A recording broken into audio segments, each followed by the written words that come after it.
जादुई सांप की कहानी। बहुत समय पहले की बात है। घने जंगलों के बीच एक छोटा सा गांव बसा था, चंदनपुर। ये गांव जितना शांत और सुंदर था उतना ही रहस्यमय भी।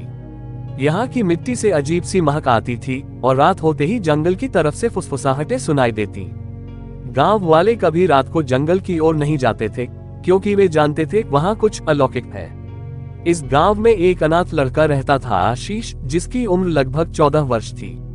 उसके माता पिता बचपन में ही एक रहस्यमयी सांप के काटने से चल बसे थे। लेकिन आशीष डरता नहीं था। वह जंगल में लकड़ियां काटने, जड़ी बूटियां ढूंढने और अकेले घूमने भी चला जाता था। एक दिन जब वह जंगल के भीतर एक नई पगडंडी पर जा रहा था, उसे एक चमकती हुई चीज दिखाई दी। पास जाकर देखा तो वह एक सुनहरा सांप था जिसकी आंखें नीलम जैसी चमक रही थीं। लेकिन हैरानी की बात यह थी कि वह सांप न तो आक्रमण कर रहा था और न भाग रहा था। वह मनुष्यों जैसी आंखों से आशीष को देख रहा था। आशीष की सांसें थम गईं। तभी वह सांप बोल उठा, डर मत बच्चा, मैं तुझे कोई हानि नहीं पहुंचाऊंगा। आशीष को झटका लगा। तुम बोल सकते हो, सांप मुस्कुराया, मैं शेषनामक हूँ, एक जादुई नाग। हजारों वर्षों से इस जंगल की रक्षा करता हूँ, लेकिन अब मैं बूढ़ा हो रहा हूँ और मुझे अपना उत्तराधिकारी चाहिए। तुम विशेष हो आशीष, तुम्हारे अंदर वह दिल है जो सच्चाई, बहादुरी और दया से भरा है। आशीष अवाक रह गया। सांप ने आगे कहा, अगर तुम चाहो तो मैं तुम्हें अपनी शक्तियां दे सकता हूँ, लेकिन एक शर्त है, तुम इनका उपयोग सिर्फ दूसरों की भलाई के लिए करोगे। आशीष ने सिर झुकाकर हामी भर दी। उस रात आशीष को सांप ने एक जादुई चिन्ह दिया। उसकी हथेली पर नाग का प्रतीक बन गया। अब आशीष को सांपों की भाषा समझ आती थी। वह विष को अपने शरीर में रोक सकता था और वह जंगल के हर जीव से संवाद कर सकता था। कुछ ही दिनों में गांव में अजीब घटनाएं होने लगी। बच्चों को नींद में चलने की बीमारी लग गई, खेतों की मिट्टी सड़ने लगी और तालाबों का पानी काला पड़ गया। लोगों ने समझा ये किसी टोने टोटके का असर है, लेकिन आशीष जानता था ये सब साया नामक काला जादू करने वाला नाग तांत्रिक कर रहा है, जो सदियों से जादुई सांप की शक्तियों को पाना चाहता था। साया जान गया था कि अब वो शक्तियां आशीष के पास हैं। वह गुस्से से तिलमिला उठा। एक रात आशीष को सपने में शेष नामक नाग दिखाई दिया और बोला, साया आ रहा है, तैयार रहो, तुम्हारी परीक्षा अब शुरू होगी। अगली सुबह आशीष ने गांव के लोगों से कहा कि वे 3 दिन के लिए जंगल के बाहर चले जाएं। कुछ लोगों ने उसे पागल समझा, लेकिन उसकी आंखों में विश्वास देखकर मान गए। अब आशीष ने अपने हाथ में बनी नाग की आकृति से मंत्र पढ़े।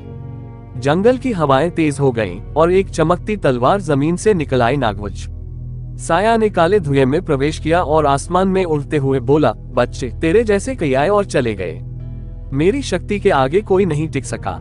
आशीष ने तलवार उठाए और बोला, तेरी शक्ति डर पर टिकी है और मेरी शक्ति विश्वास पर। तुझे रोकना ही मेरा धर्म है। दोनों के बीच भीषण युद्ध हुआ। साया के नाग राक्षस जहरीले धुएं और काले जादू के घेरे आशीष पर टूट पड़े, लेकिन आशीष ने जंगल के पेड़ों, पक्षियों और सांपों को पुकारा और पूरा जंगल उसकी सहायता में खड़ा हो गया। शेषनामक नाग की आत्मा भी उसकी ढाल बनकर आशीष के चारों ओर चमकने लगी। अंततः जब साया ने अंतिम वार किया, आशीष ने नागवज्र को आकाश की ओर उठाकर कहा, प्रकृति की शपथ, मैं इस अंधकार को समाप्त करता हूँ। एक तेज रोशनी फैली और साया चिल्लाता हुआ धूल में मिल गया। जब गांव वाले वापस लौटे, उन्होंने देखा कि खेत फिर से हरे हैं, तालाबों का पानी साफ है और बच्चे हंसते हुए खेल रहे हैं। उन्होंने आशीष को सिर आंखों पर बैठा लिया, लेकिन आशीष ने कोई घमंड नहीं किया। वह अब भी पहले जैसा सरल और नम्र बना रहा। उसने गांव में एक छोटा सा वन ज्ञान केंद्र खोला, जहां वह बच्चों को जंगल, सांपों और प्रकृति की रक्षा के बारे में सिखाता। वह हर वर्ष जंगल में जाकर शेषनामक नाग की समाधि पर पुष्प अर्पित करता और कहता, तुमने मुझ पर जो विश्वास किया, मैं उसे कभी टूटने नहीं दूंगा।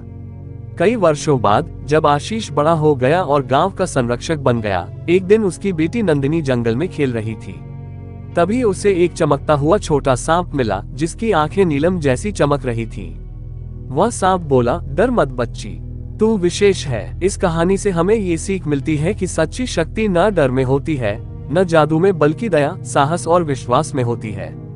जब हम दूसरों के लिए खड़े होते हैं, तब प्रकृति स्वयं हमारी रक्षा करती है। ऐसे ही अच्छी मजेदार कहानी सुनने के लिए आप इस चैनल को लाइक, शेयर, कमेंट और सब्सक्राइब करना ना भूलें।